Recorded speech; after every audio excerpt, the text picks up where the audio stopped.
ओम नमः शिवाय। द्वापर युग के बाद तो सतयुग आना चाहिए था, मगर आ गया कल युग। द्वापर युग के बाद सतयुग क्यों आना चाहिए था? क्योंकि द्वापर युग के अंत में भगवान ने आकर धरती पर जो दावा किया कि मैं सतयुग की स्थापना करने के लिए, अनेक धर्मों का विनाश करने के लिए धरती पर आता हूँ, इसलिए गीता ज्ञान सुनाता हूँ। तो वो जो भगवान का जो वचन थे वो झूठे पड़ गए भाई, कलयुग आ गया। भेद क्या है? भेद यही है कि ब्रह्मा पूजने योग्य नहीं है। ब्रह्मा यानी बड़ी माँ, बड़ी माँ मतलब जगत माता महाकाली। एक छोटी माँ भी तो होती है ना।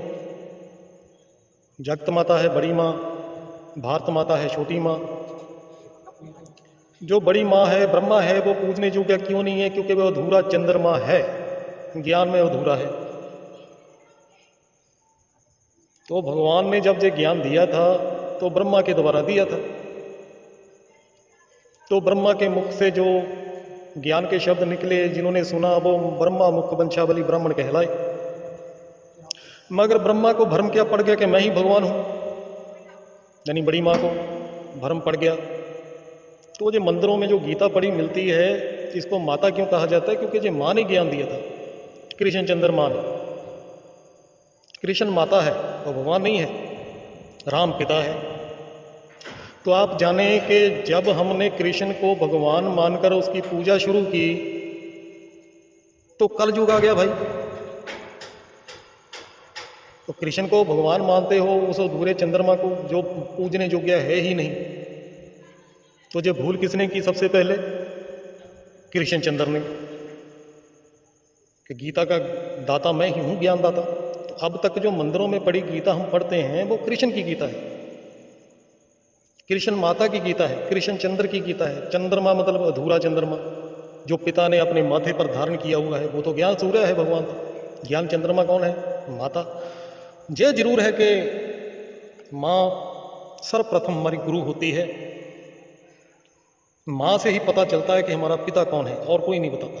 तो पहली गुरु हमारी होती जरूर है माता, मगर वो पूजने योग्य नहीं होती, वो अधूरा चंद्रमा है। वो नर से नारायण बनने वाली आत्मा है।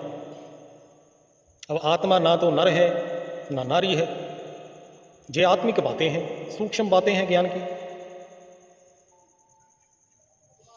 तो क्या हुआ कि जो मंदिरों में पढ़े जाने वाली गीता को जब हमने पढ़ना शुरू किया, जे मान करके जे भगवान कृष्ण ने ज्ञान दिया है, तो कृष्ण ने उसमें खुद को भगवान साबित करने की जो भूल की, उसका परिणाम है कि द्वापर युग के बाद आना तो सतयुग चाहिए था, आ गया कलयुग। तो इसलिए फिर भगवान को यही गीता को जो मंदिरों में पढ़ी मिलती है, इसकी असली टीकाकार कौन है, इसकी असल में व्याख्या कौन कर सकता है? भगवान ही करेगा ना, कोई मनुष्य थोड़ी करेगा। अब मनुष्यों ने हजारों टीकाएं लिख दी गीता के ऊपर, कोई परिणाम निकला? ना ही निकलेगा। 745 श्लोक हैं गीता के, ये जो टीकाएं लिखी जाती है 700 श्लोकों पर लिखी जाती है मानवों द्वारा, मनुष्यों द्वारा, और अपनी अपनी मत बुद्धि के अनुसार। कोई कुछ कहता है, कोई कुछ कहता है। सबसे पहले बड़ी गलती किसने की? कृष्ण ने, माता ने खुद को भगवान मान लिया, मैं ही गीता ज्ञान दाता हूं। अरे वो तो गीता पुत्र है, गीतापति तो खुद भगवान है। त्रिकालदर्शी त्रिदेव त्रिनेत्री पापटेश्वर मुक्तेश्वर सबके गति सदगति दाता, ज्ञान गंगा को धारण करने वाले, ज्ञान गीता को धारण उच्चारण करने वाले शिव शंकर भोलेनाथ, वो शिव निराकार। तो एक है ब्रह्मा कृष्ण, और एक प्रजापिता भी है। प्रजापिता कौन है? राम वाली आत्मा। वो फिर राम के द्वारा बताता है कि भाई ये जो मंदिरों में पड़ी हुई गीता है, ये कहना क्या चाहती है, इसमें भगवान के द्वारा दिया गया ज्ञान क्या है, और उस ज्ञान के आधार पर कौन भगवान है, खुद भगवान को आके बताना पड़ता है। तो कब आता है भगवान? फिर कल युग के अंत में, जब हम भगवान की दी हुई गीता ज्ञान अमृत का उसको सुनते हैं, धारण करते हैं, तो स्वर्ग आ जाता है। तो अब क्या आएगा? कल युग के बाद स्वर्ग आएगा ना। अगर महाभारत के युद्ध के दौरान जो द्वापर युग के अंतिम में जो हुआ था, तब गीता ज्ञान दिया, तो आना तो स्वर्ग चाहिए था, क्योंकि पापी तो सारे मारे गए। कहते हैं कि कौरव खत्म हो गए थे, धरती युवा बहीन हो गई थी, बूढ़े ही रह गए थे धरती पर। तो क्यों कल युग आया? ये भूल नहीं हुई सबसे बड़ी? तो हमने भी बहुत बड़ी बड़ी भूलें की हैं। भगवान को साकार मान लिया, पहले तो कृष्ण को भगवान मानते हैं, फिर राम को भी पैदा करवा दिया कोख से। तो जब आप गीता का ज्ञान पढ़ते हो तो वो क्या कहता है, उसमें भगवान अपना परिचय देते हुए कहता है कि मेरा कोई माता पिता नहीं होता, ना मैं गर्भ से जन्म लेता हूँ, मेरा दिव्य जन्म होता है। आपने दिव्य जन्म क्या मान लिया कि भाई अगर कारागृह में यानी जेल में कृष्ण ने कोख से जन्म लिया है तो वो दिव्य जन्म है, इसमें दिव्यता की क्या बात आ गई भाई? बहुत बच्चे हैं जो अब भी जेलों में पैदा होते हैं, तो उनका भी जन्म दिव्य मान लें। निकला तो गर्भ से ही है कृष्ण, राम भी गर्भ से पैदा हुआ, तो वो भगवान कैसे हुआ भाई? तो गीता का ज्ञान झूठा पड़ जाता है।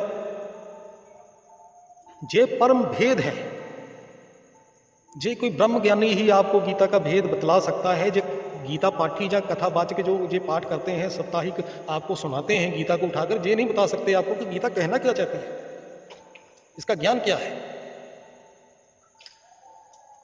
कृष्ण और राम की कहानी है सारी, दो आत्माएं हैं राम और कृष्ण की। एक का पाठ दुनिया में माँ का है, बड़ी माँ का कृष्ण का, एक का पाठ पिता का है। एक ब्रह्मा है, एक प्रजापिता ब्रह्मा है, दोनों ही हैं। यही एडम और ईव हैं, आदिनाथ और आदिनाथनी है, जगत माता और जगत पिता है।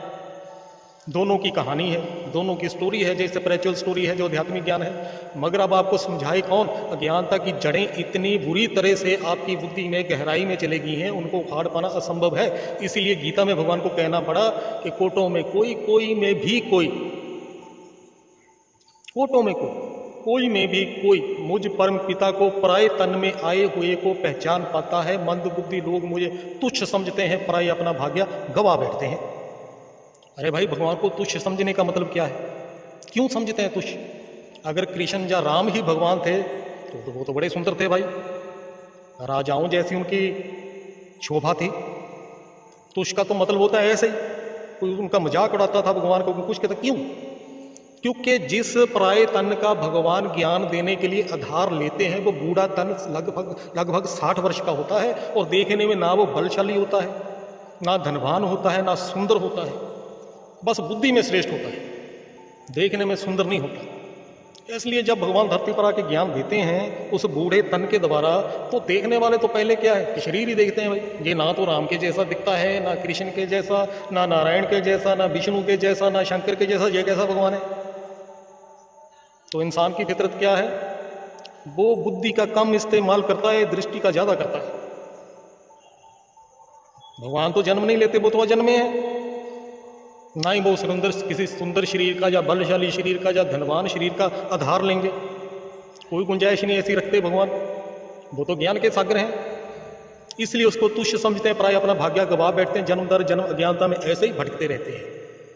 ये गीता बहुत बड़ा भेद है, इस पर मैं पता नहीं कितनी वीडियो बना दूं तब भी ये पूर्ण ना हो, मगर आप समझने वाले बने।